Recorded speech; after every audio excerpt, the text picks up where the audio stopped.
Guys, good morning. Ayan, kilala niyo ba to guys? Kuya Kurt, ayan, certified Bisaya. Ayan o. Bago mag-order, ayan, hanapin ang sticker ni Kuya Kurt. Ayan. Ito siya guys, so ito. Ayan, Kuya Kurt. Bago mag-order, hanapin ang sticker. Ayan. Ito siya guys, panoorin nyo guys.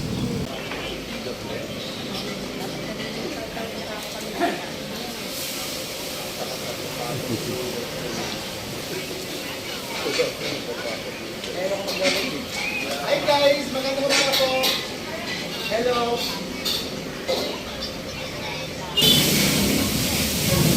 Hello guys! I'm ready na! Ready na! Hindi pa ako kumain kaya ready ako. Can you hear me now?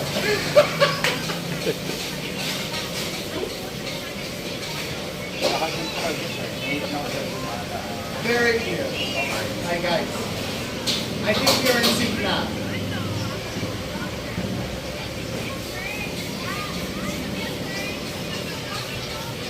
I hear you now. Ay, wala pa guys, kaya tamang-tama yung pagkatipag yung sky na ito. Yeah.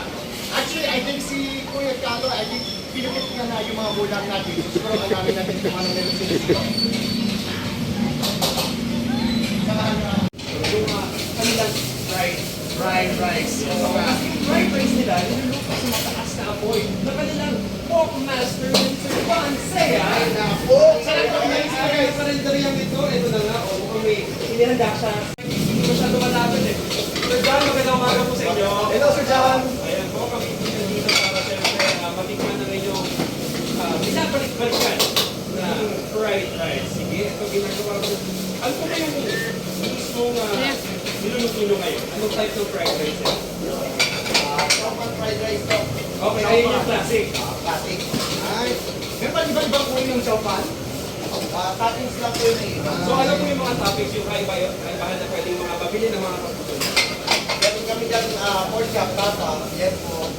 Ayun, so naging pa rin sa dami ng Mas na lang yung main difference. So up to you kung ano gusto mong kainin kasama ng kanilang friends. Ayun, ito naman yan. Nakakailang ganyan kayo servings kapag araw-araw? Siguro mga nasa Sikat pa rin kayo na ito. 200? Hindi nakakagulat kasi ito na yung preparation niya. Ay, ito na nga. Itura pa lang.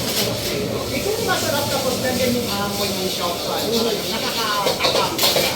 Pero syempre kung wala Sir John, magkano ba? Yung niluluto na, yung pinakita nyo na Yung fried rice. Yung classic fried rice natin na 50 pesos. 50 pesos, binasama ng toppings yun? Wala pa. Ayun na! Ako eh. Pero syempre natatakot na kami Sir John, baka pwedeng makinti na po ng serving nyo para masimulan na namin ang kumain. Ay, kompleto talaga. Sure po. Syempre naman sa hapag ng Pinoy, hindi nawawala sa agaan yung fried rice. Kaya ma'am, kayo magsandok. Everything is better with rice. Everything. Kulang talaga yung putahe kung walang rice. Yung plato namin ay natatakaw na sa rice. Ayaw niyo po? Pahingi lang ng isang... Of course! Sharing is caring. Sige, habang nito matapos, Sir John, maraming salamat po kung Thank you, John. para mag-ipon nito. Start yung love ko sa mga kalendarya. YOLO ka talaga, Kuya Kurt, since your missionary days. Kaya YOLO naman lagi. ngayon. Look where it took you, di ba? Dito na tayo. Oo, I know. Kasama ko eh. I know, I'm with you now. So, yan, nakaka-enjoy na makasama kami at saka to know about your history with Calendaria.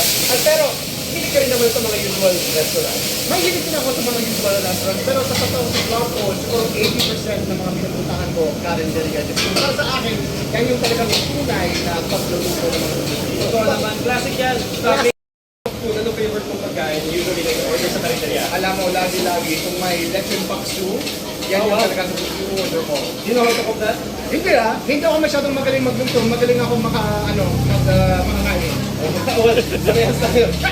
Mas, ikaw rin, aasahan ako sa pagkain sa kesa sa pagluluto. Oo nga. Tikman ko yung fried rice, syempre, ito yung pinuta natin dito.